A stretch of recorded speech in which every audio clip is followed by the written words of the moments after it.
29 lives lost, 321,000 homes destroyed, 858,000 farmland swept away in Kebbi flood. Court mandates INEC to accept Labour Party's Ondo candidates. Kano's animal park struggles amid dwindling resources, falling visitors.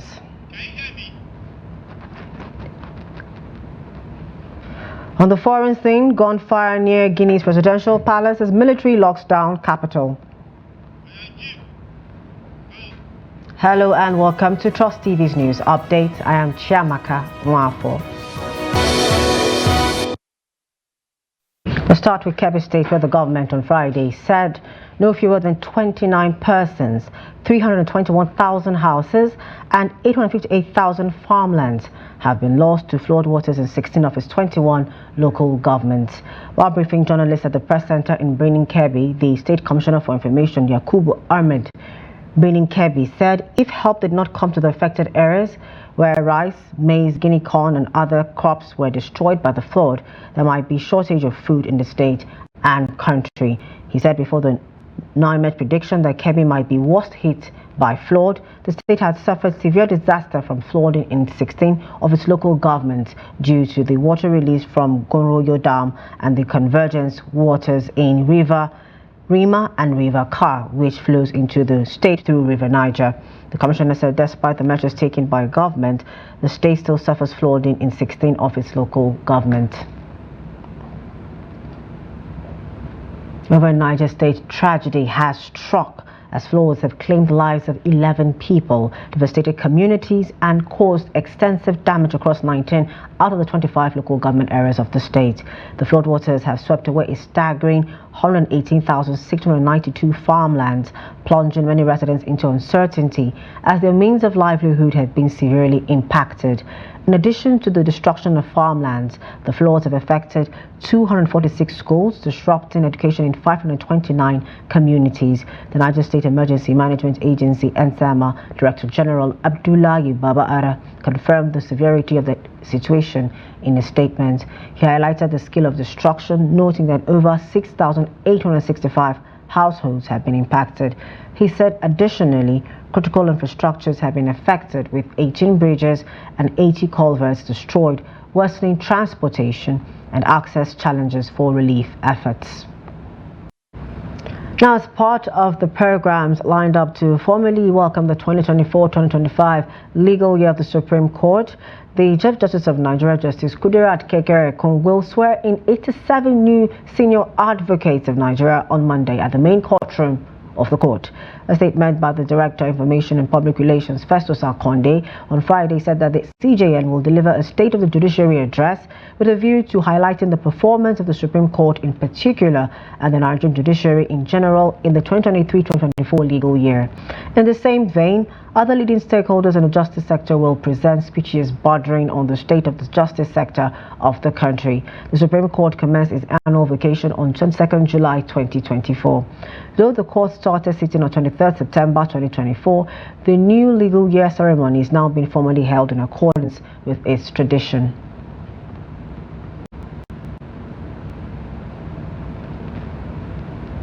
Justice Emeka Nwite of the Federal High Court Abuja has granted bail to Nigerian whistleblower Isaac Bristol, the man believed to be behind the prominent whistleblower account PDAM Nigeria, 5 million naira bail with one surety in like sum. The judge gave the order in a ruling on the motion and notice filed by his team of lawyers led by Deji Adeyanju. He further ruled that the defendant must deposit his international passport with the court. Part of the bail conditions includes that the surety must be resident in Abuja and depose an affidavit of means. The surety must also provide evidence of 3 years of tax clearance with 2 passport photographs. Isaac, who has been remanded in the Kuji Correctional Center since September 11, is standing trial for alleged treason and for mobilizing and soliciting support to unduly compel the government to act or abstain from certain acts through the hashtag #EndBadGovernance protest, false money laundering allegations against President Bola Tinubu, and unlawfully obtaining, retaining and disseminating classified secret documents in contravention of the Official Secret Act 1962. The daughter of renowned human rights lawyer Femi Falana has vehemently denied bribery and corruption allegations involving her father and her brother, files linked to Bobrisky's reported prison sentence. In a post on her Instagram handle, she addressed the claims, which stemmed from accusations made by social media personality Martins Ose, also known as Very Dark Man, labeling them baseless and defamatory. According to Falana, rumors circulating online, which social media activist VDM amplified falsely, suggest that her father and brother were complicit in helping Bobrisky secure favorable treatment while in prison. She also claimed they were linked to an alleged attempt to bribe officers for a presidential pardon, rumor she has now categorically debunked. She also clarified that Femi Falana has never had any communication with Bobrisky, either directly or through an intermediary, and that her brother Files was only approached by Bobrisky for financial assistance to secure a VIP spot while in prison.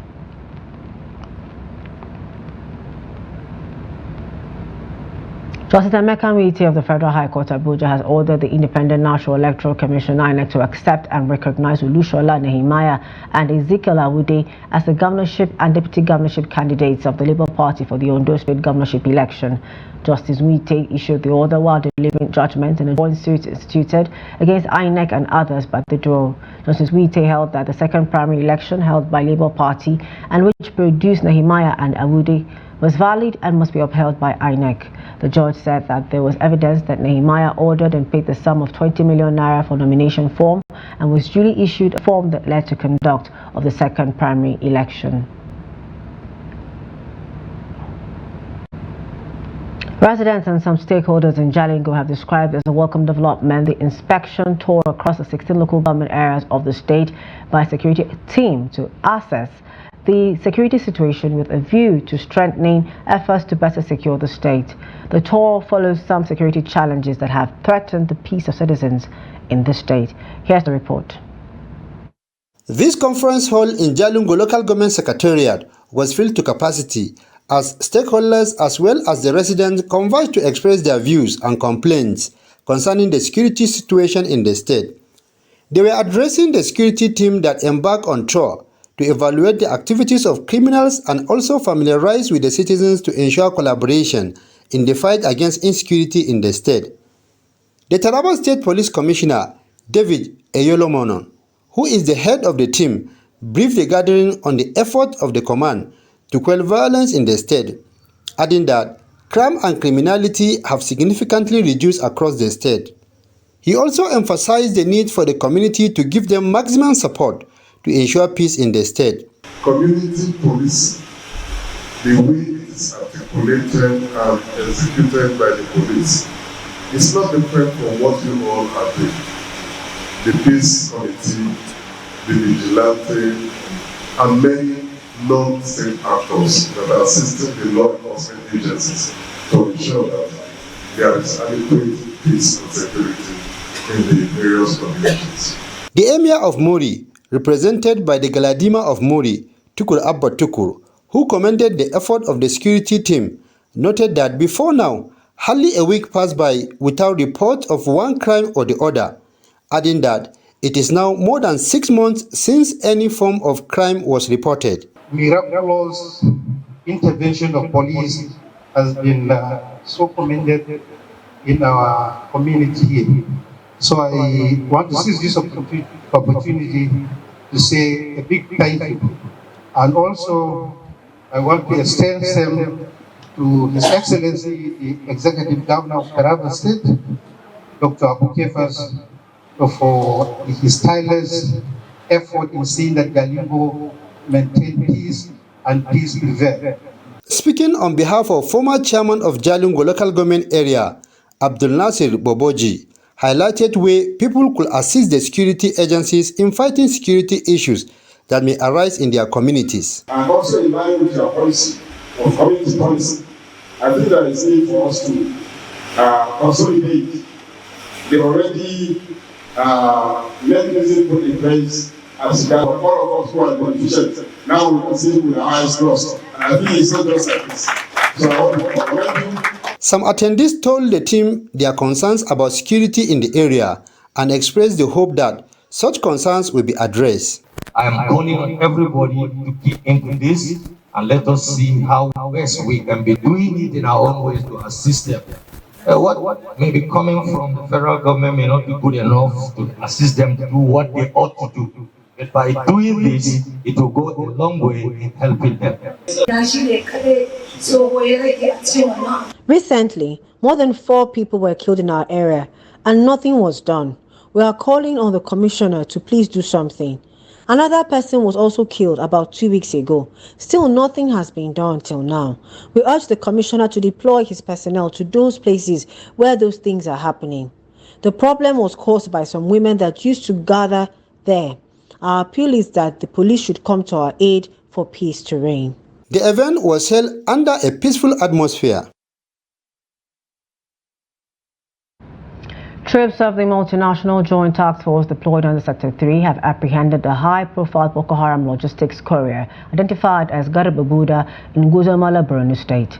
The 30-year-old suspect has been on the wanted list of the MNJTF for a while, following the crucial role he played in supplying the logistics to the terrorist group. A statement by the Chief Military Information Officer, Headquarters MNJTF in Jamina, Chad, Lieutenant Colonel Lani Oshoba on Friday, said the suspect has been closely monitored with human intelligence and surveillance efforts, resulting in his arrest while he was on transit in Wangunu town after a successful intelligence operation. He said Buda's arrest is a significant blow to Boko Haram's operations in the Lake Chad region, as he was known for facilitating the movement of supplies between Wangunu town and the southern Tumbus in the Lake Chad area. Items recovered from the suspect include a lighter, pocket mirror, comb, carp, and wristwatch.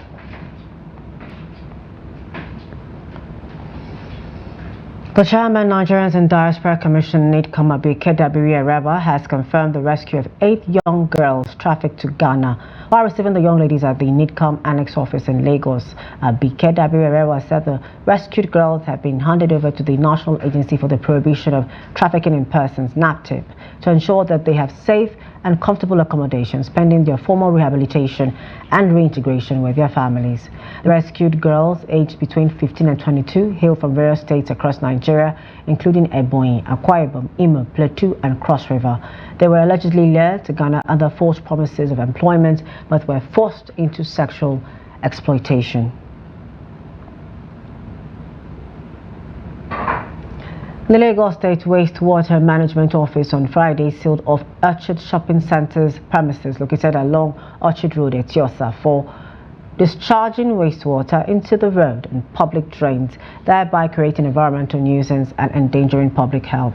This was disclosed in a statement shared on X.com by the State Commissioner for the Environment and Water Resources, Tokunbo Wahab, on Friday. Wahab advised all persons or organizations in the habit of discharging untreated wastewater and sewage into the environment to desist or face sanctions. He said that necessary sanctions will be served to the property, the owners, and occupiers in line with the provisions of the Lagos State Environmental Management and Protection Law 2017. Wahab reiterated that the Lagos State government has zero tolerance for environmental pollution and degradation. Two more stories. Nigerian workers have confirmed receiving federal government's new minimum wage. The spokesperson of Nigerian Labour Congress, Benson Okpa, and the deputy president of the Trade Union Congress, Tommy Etim, disclosed this in a separate statement on Thursday. Okpa and Etim's comments come following efforts on Thursday that the federal government has begun the payment of the 70,000 naira minimum wage. Reacting to the new minimum wage payment commencement, Okpa asked establishments in the country to emulate the example set by the federal government.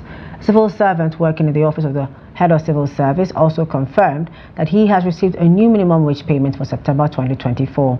Some of the federal workers confirmed that they received an additional 40,000 naira to their previous salary as consequential adjustment. Secretary to the Federal Government of the Federation, George Akume, says the President Bola Tinubu administration is aware of the harsh economic challenges faced by Nigerians.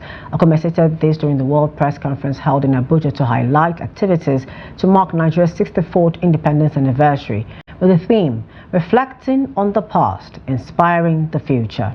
Akume also identified rising food prices as one of the major issues facing Nigerians, adding that the government had drawn lessons from the current situation and has stepped up planning and prevention strategies. Notwithstanding the daunting challenges, ceaseless efforts are being made to cushion the immediate impact and to create new opportunities on the short, medium, long-term basis through diligent implementation of the renewed hope agenda. These policies and programs are being implemented for long-term solutions to these problems.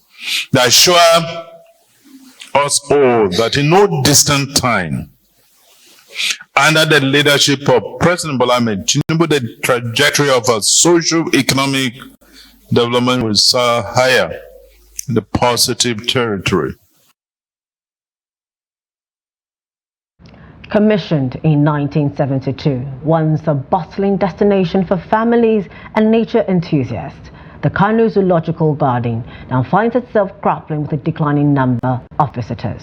In the face of significant challenges, the Zoo Management Agency revealed recent strives to preserve this vital ecological and educational resource. Trust TV's Abdulaziz Ibrahim visited the zoo and now reports. Kano Zoological and Wildlife Management Agency is tasked with the management of Audu Bako Zoological Garden, the Falgore Game Reserve, and open areas used for enforcement of wild animal law. Nestled within a sprawling 45 hectares, 54 species of animals make up the 230 animals residing here. From the dilapidating environment, poaching, to substandard feeding regimens, over the years, the 56-year-old Kano Zoological Garden has faced significant challenges. However, authorities say there are improvements in animal conservation efforts. We realized some of those animals that were not even breeding in captivity. We looked at age, we looked at feeding patterns, and when we improved the feeding patterns, now successfully we're having breeding programs like the common jackal, like the dog-faced baboon, like the startanga. We've recorded a remarkable success in our breeding program. Since the establishment of this agency or the zoo, we have never recorded the birth of a dog-faced baboon in captivity here. This is the first birth that we have recorded, which happened few weeks ago, about a month and few weeks. We have a healthy infant, a baby, like you can see now, and which she is highly protective of it. This is highly attributed to the qualitative feeding and also the high care, the medication that they used to get, and also the deworming that is happening quarterly a year, that is every 3 months. Once a vibrant hub for families and fun seekers, the zoo now struggles to attract visitors. While some visitors appreciate the environment itself, others highlight the need for more to be done to attract more visitors to the park. The zoo is missing a lot. The zoo is missing a lot because the only way you find people coming to the zoo most of the times is only, let me say, 3 ways. One is during festival, only festival. Secondly, Friday. Then the third one are students, mostly students. It means that they are missing a lot financially, and maybe the revenue it should be generating is not generating as much as it should be generating. The zoo is a working project. I believe by next year when we roll out, we have a magnificent plan. If you see the design, I think this zoo will be the best in Africa. Hopefully, there is light at the end of the tunnel, judging by the optimism of the agency to actualize the full potential of the zoo and wildlife park. Abdulaziz Ibrahim, Trust TV News. In business, the Major Energies Marketers Association of Nigeria, Mayman, has revealed that the landing cost of premium motor spirit dropped to 981 naira and 8 kobo per litre in September of 2024 from 1,130 naira in July. Raymond disclosed this in its Competency Center Energy Bulletin data released on Thursday. The data showed that the landing of PMS dropped by 148 naira 92 kobo per litre in the period under review. The drop is attributed to the persistent fluctuation of crude oil prices and the global market to around $70 per barrel and $75 in September 2024 from $80 traded in August. Nigerians currently buy petrol between 950 naira and 1,100 naira depending on the location. Away from Nigeria, Guinea's army says it's locked down the city center for a short time on Thursday, following reports of gunfire near the presidential palace. According to a diplomatic official, a handful of dissident soldiers opened fire on special forces surrounding the palace before special forces overpowered them. The official also alleged that the soldiers were loyal to Colonel Celestin Bilivulgi. Bilivulgi's body was found earlier in the week, a year after he mysteriously vanished following his arrest by the special forces. In a statement on national television, the ruling military junta, however, denied reports of gunshots, referring to them as fabricated. He advised residents to go about their lives as usual. Since soldiers overthrew President Alpha Conde in 2021, the country has been led by a military junta.